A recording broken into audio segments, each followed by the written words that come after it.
அனைவருக்கும் வணக்கம். இன்னைக்கு பார்த்தீங்கன்னா, பல்வேறு அரசியல் நிகழ்வுகள் ஒரு பக்கம் நடந்துட்டு இருக்கு. ஒரு பக்கம் பார்த்தீங்கன்னா, மதுரையில சிஎம் அவர்களோட பிரம்மாண்டமான ஒரு மாநாடு. அதாவது இந்த பூத் கமிட்டி அவங்களோட நிர்வாகிகள் வச்சு.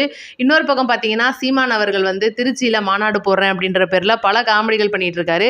இதுக்கு முன்னாடி அவர் இப்ப பார்த்தீங்கன்னா, உதாரணத்துக்கு மாடுகள் மாநாடு, தண்ணி மாநாடு, கடலம்மா மாநாடு ஏகப்பட்ட மாநாடு போட்டிருப்பாரு. அங்கெல்லாம் பார்த்தீங்கன்னா, இவரை எதிர்த்து பேசுறதுக்கும், கேட்கறதுக்கும் ஆள் இல்ல. ஆனா இன்னைக்கு உட்கார்ந்திருக்கிறது என்னமோ மனுஷங்கன்றனால அவர் பேசுறத கேட்காம கொத்து கொத்தா வெளியில போயிட்டு இருக்காங்க. ஏன் அப்படின்னு நீங்க கேட்கலாம். எதுக்காக இப்ப இன்னைக்கு சீமான் பேசுறத இப்ப நம்மளே கேட்போம். ஏன்னா அவர் பேசுறதெல்லாம் வந்து கேட்கறதுக்கு நல்லா இருக்கும். நல்லதா கரெக்டா பேசுவாப்ல. ஆனா அதை செயல்படுத்துவாரா அப்படின்னு கேட்டீங்கன்னா கிடையவே கிடையாது. அந்த மாதிரி பார்த்தீங்கன்னா, இவ்வளோ நாள் நடந்த பொதுக்கூட்டம், பிரச்சார கூட்டம், மாநாடு இதுல எல்லாம் என்னெல்லாம் பேசினாரோ இதை அப்படியே பேசுறாரு. இப்ப நான் எனக்கு இன்னைக்கு சீமான் அவர்களே நம்ம பேசணும், அவரோட மாநாட்டை பத்தி பேசணும் அப்படின்றதெல்லாம் நமக்கு ஆசை கிடையாது. இதுக்கு முன்னாடி போட்ட வீடியோல பயங்கரமா நாம் தமிழர் தம்பிகள்லாம் வந்து நம்மளோட கமெண்ட் பாக்ஸில் கதறிட்டு இருக்காங்க.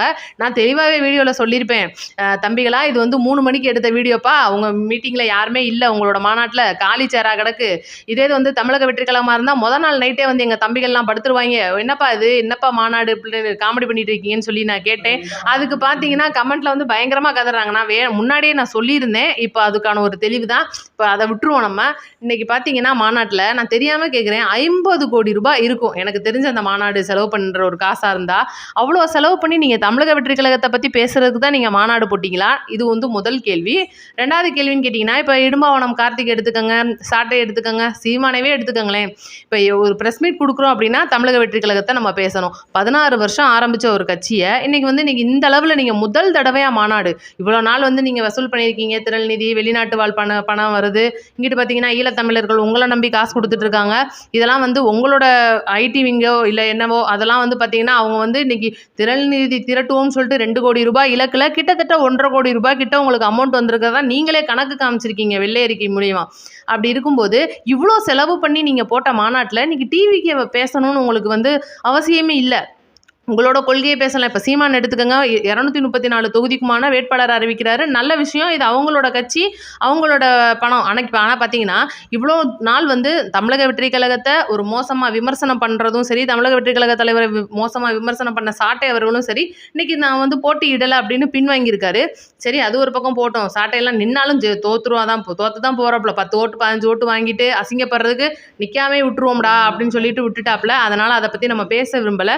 இன்னைக்கு பார்த்தீங்கன்னா சீமான் அவர்கள் என்ன சொல்ல வர்றாருன்னா, பசியோட ஒரு புலி 16 வருஷம் காத்துட்டு இருக்கு, இப்போ வந்து அதிக பசி ஆகி போச்சு, அதனால இறை சிக்குச்சுன்னா விடாது, சிக்கிற இறக்கி கிட்ட வரும்போது நாங்கள் வரும்போது யார் எதிரில் வந்தாலும் ஓங்கி அடிதான் அப்படின்றக்காப்புல. இதெல்லாம் நம்ம யோசிச்சு பார்க்கும்போது எதுவும் மெசேஜ் சொல்ல வர்றாப்புல போல நம்ம சீமான் அவர்கள். இன்னைக்கு பயங்கரமாக பேசியிருக்காரு. இன்னைக்கு மழை, தண்ணி, காடு, நம்ம தமிழ்நாடு இருக்கிற நிலைமை, காங்கிரஸ், பிஜேபி, திமுக, அதிமுக இது எல்லாத்தையும் பற்றி தெளிவாக பேசியிருக்காரு. இவங்க கொள்கை தான் அங்கே இருக்குது, அவங்க கொள்கை தான் இங்கே இருக்குது. இது எல்லாமே பார்த்தீங்கன்னா இன்றைக்கி சீமான் அவர்களை பொறுத்த வரைக்கும் எல்லாமே இதுக்கு முன்னாடி பேசினா அதே பேச்சுக்கள், அதே ஒரு ஓட்டுகள் உருட்டுகள் அப்படின்னு சொல்லலாம். அதே உருட்டை தான் இன்றைக்கும் அந்த 1 மணி நேரமாக குறையாமல் சீமான் அவர்கள் உருட்டிகிட்டு இருக்காரு. இதுக்கு முன்னாடி நடந்த சம்பவங்கள், இப்போ உதாரணத்துக்கு பார்த்தீங்கன்னா சீமான் அவர்களோட மேடையில் ஆரம்பத்தில் அந்த பறை இசை இருக்கிறது, கருப்பசாமியோட அந்த சாமி ஊர்வலம்லாம் வந்ததெல்லாம் நல்லா காமிச்சிருப்பாங்க.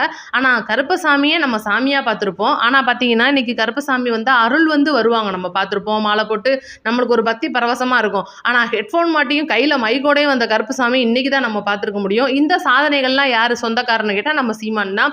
இன்னைக்கு முழுக்க வந்து ஒரு மாநாடாக நடத்துறாருன்றதை விட ஒரு ஜாதி மாநாடு மாதிரி தான் இருந்துச்சு. ஏன்னா அவர் பேசுறது பூராமே பார்த்தீங்கன்னா அந்த மாநாட்டை சுற்றிலும் இருக்கிற ஃபோட்டோ, நான் இது ஏற்கனவே முதல் வீடியோவில் சொல்லியிருப்பேன், பூரா ஜாதி கட்சி தலைவர்களாக வச்சிருக்காரு. இன்னைக்கு வந்து சிறுபான்மையினர் பேசுறதுக்கு இன்னைக்கு தலைவர் விஜய் அவர்களை தவிர வேற ஆள் இல்லைன்னு நம்ம நினச்சிட்டு இருக்கோம். ஆனால் சீமான் அவர்கள் நல்லா தான் பேசிட்டு இருந்தாரு. திடீர்னு பார்த்தா பிரபாகரனை தூக்கி போட்டுட்டு பிராமண கடப்பாறையை கையில் எடுத்து வந்திருக்காரு. என்ன காரணம் அப்படின்றது தெரியல.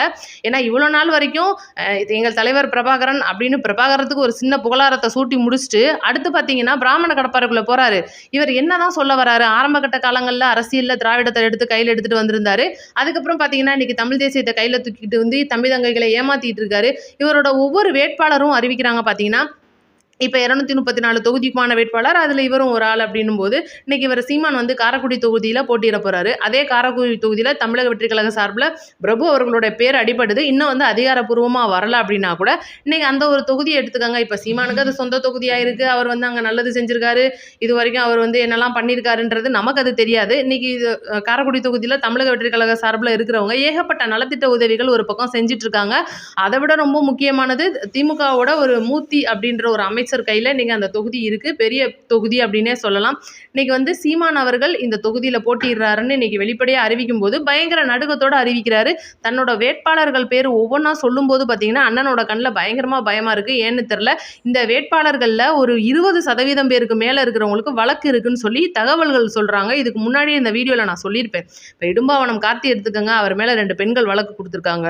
இன்னும் பார்த்தீங்கன்னா நம்ம திருமுருகன்லாம் எடுத்துட்டோம்னா ஏகப்பட்ட வழக்குகள்ன்றது அவங்களோட வேட்பாளர்கள் பேர்ல இருக்கு. அண்ணன் ஏன் பின்னணிலாம் விசாரிக்காம இருக்காப்ல. இப்போ நீங்க கேட்கலாம், தமிழக வெற்றிக் கழக வேட்பாளருக்கு மேல வழக்குகள்லாம் இல்லாமையா இருக்கு, அவங்களாம் ரொம்ப நல்லவங்களா அப்படின்னு நீங்க கேட்கலாம். அதை பத்தி நான் சொல்ல வரல. ஏன்னா தமிழக வெற்றிக் கழகத்தை பொறுத்த வரைக்கும் இப்போ ஆரம்பிச்சிருக்கிற 3 வருஷ கட்சி. இந்த கட்சியில வந்து இதுக்கு இப்போ வந்து சேர்றவங்க பூராமே இதுக்கு முன்னாடி வேற கட்சியில இருந்தவங்க தான் வந்து சேர போறாங்க. அதுக்காக வந்து இன்னைக்கு பார்த்தீங்கன்னா தமிழக வெற்றிக் கழக சார்பில் அதிமுகல இருந்து பார்த்தீங்கன்னா, அதாவது ஜெயலலிதா அம்மா காலகட்டங்கள்ல ஒரு பட்டியலினத்தவரை வந்து யாருமே மதிக்க மாட்டேன்றாங்க அப்படின்ற இந்த சூழ்நிலையில அந்த பட்டியலினத்தவரோட அவரை வந்து சபாநாயகராக்கி இருக்கிற அவைகள், அந்த சட்டமன்ற தேர்தல் உள்ள இருக்கிற அவைகளில் பார்த்தீங்கன்னா, நீங்க வரும்போது எல்லாரும் எந்திரிச்சு நிற்கிறமான ஒரு பதவியா நான் உங்களுக்கு தரேன்னு சொல்லிட்டு சபாநாயகராக உட்கார வச்சிருப்பாரு தனபால் அவர்களை. அவங்களோட பையன் பார்த்தீங்கன்னா இன்னைக்கு வந்து டிவிக்கில் இணைஞ்சிருக்காரு. இது எவ்வளோ பெரிய ஒரு அரசியல் மாற்றம். இன்னைக்கு வந்து செங்கோட்டையன் வராரு, இன்னைக்கு யார் யாரோ வர்றாங்க. இன்னும் கூட நிறைய ஒரு பேரோட பேச்சுக்கள் அடிபட்டு இருக்கு. திமுக சைட்லேருந்தே நிறைய பேர் வந்து தன்னோட பதவியை ரிசைன் பண்ணிட்டு வர்ற மாதிரி இருக்கு. எவ்வளவோ இன்னைக்கு அரசியல்ல மாற்றங்கள் நடந்துட்டு இருந்தா கூட இன்னைக்கு உண்மையிலே தனபால் அவர்களோட பையன் வந்தது உண்மையிலே பெரிய பேசு பொருளா இருக்கு. இதை பத்தின முழு விளக்க வீடியோனா நம்மளுக்கு நாளைக்கு நம்ம பார்ப்போம். ஏன்னா நாளைக்கு இன்னும் 2-3 பேர் வந்து இணையறதா தகவல்கள் சொல்லிக்கிட்டு இருக்காங்க.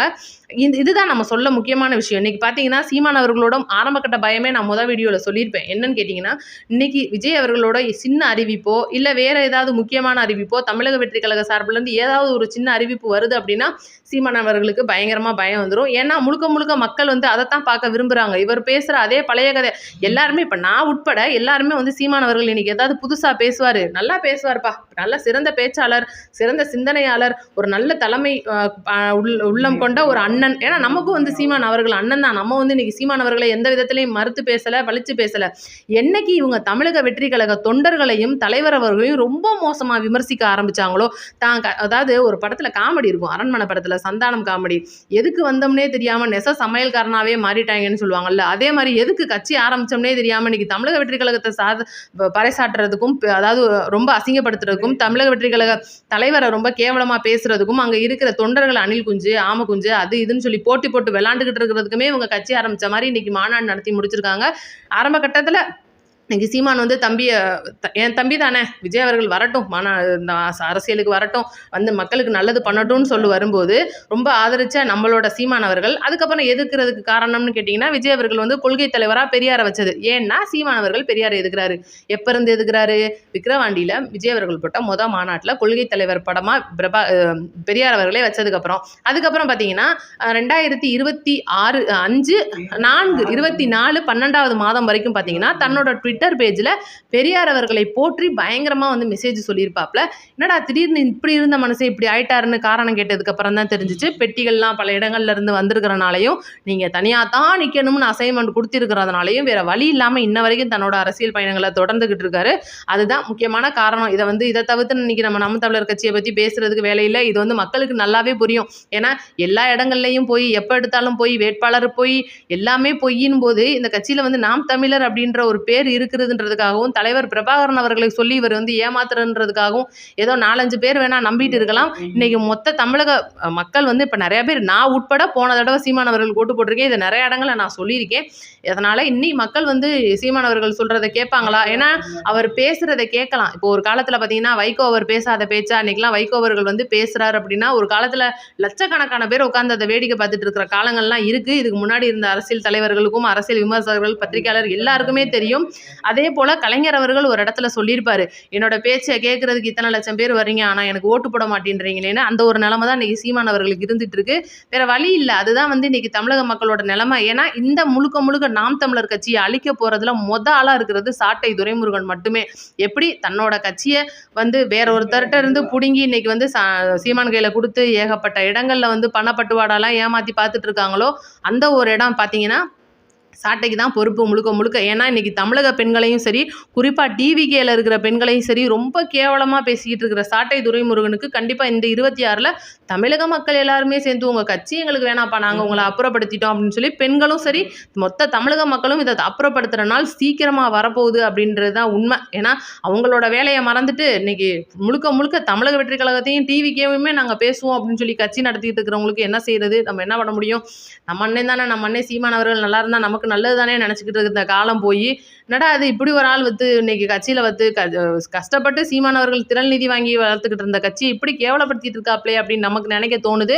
இன்னும் நிறைய அப்டேட் இருக்குது. இதோட நம்ம சீமான் அவர்களோட சாப்டரை முடிச்சு விட்ருவோம். நாளைக்கு பார்த்தீங்கன்னா தமிழக வெற்றி கழகத்தில் இணைஞ்சவங்களை பற்றின பிக் வீடியோ ஒன்று வந்துட்டு இருக்கு. நம்ம சேனலை சப்ஸ்கிரைப் பண்ணி நோட்டிஃபிகேஷன் ஆன் பண்ணி வச்சுக்கோங்க. கமெண்ட் பண்ணுங்கள். 4 பேருக்கு ஷேர் பண்ணி விடுங்க. நன்றி, வணக்கம்.